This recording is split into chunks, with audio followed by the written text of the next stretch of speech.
Pour que le don n'humilie pas l'autre, je dois lui donner non seulement quelque chose de moi, mais moi-même. Je dois être présent dans le don en tant que personne.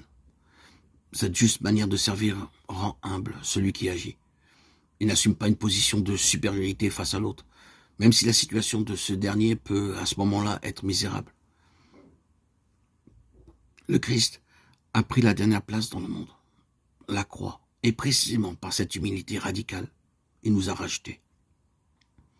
Et il nous aide constamment.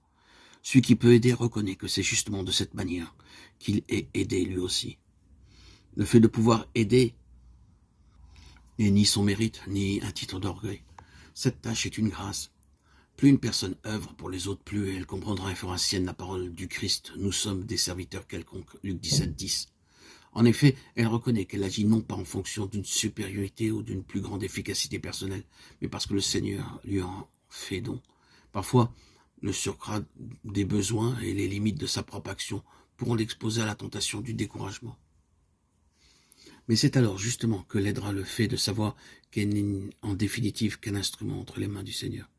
Elle se libérera ainsi de la prétention de devoir réaliser personnellement et seule l'amélioration nécessaire du monde. Humblement, elle fera ce qu'il lui est possible de faire et humblement, elle confiera le reste au Seigneur. C'est Dieu qui gouverne le monde et non pas nous. Nous lui offrons uniquement nos services pour autant que nous le pouvons et tant qu'il nous en donne la force.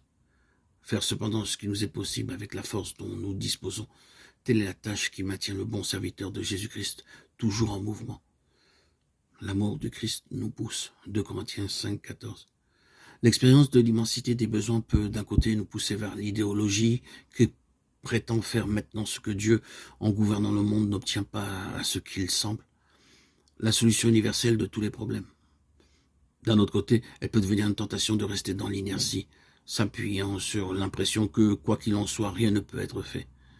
Dans cette situation, le contact vivant avec le Christ est le soutien déterminant pour rester sur la voie droite, ni tomber dans un orgueil qui méprise l'homme, qui en réalité n'est pas constructif, mais plutôt détruit, ni s'abandonner à la résignation qui empêcherait de se laisser guider par l'amour, et ainsi de servir l'homme. La prière, comme moyen pour puiser toujours à nouveau la force du Christ, devient ici une urgence tout à fait concrète.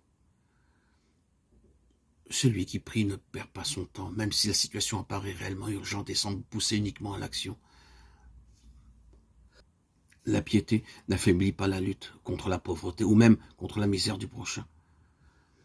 La bienheureuse Teresa de Calcutta est un exemple particulièrement manifeste que le temps consacré à Dieu dans la prière non seulement ne nuit pas à l'efficacité ni à l'activité de l'amour envers le prochain, mais en est en réalité la source inépuisable. Dans sa lettre pour le Carême 1996, la bienheureuse écrivait à ses collaborateurs laïcs « Nous avons besoin de ce lien intime avec Dieu dans notre vie quotidienne. Et comment pouvons-nous l'obtenir ? À travers la prière.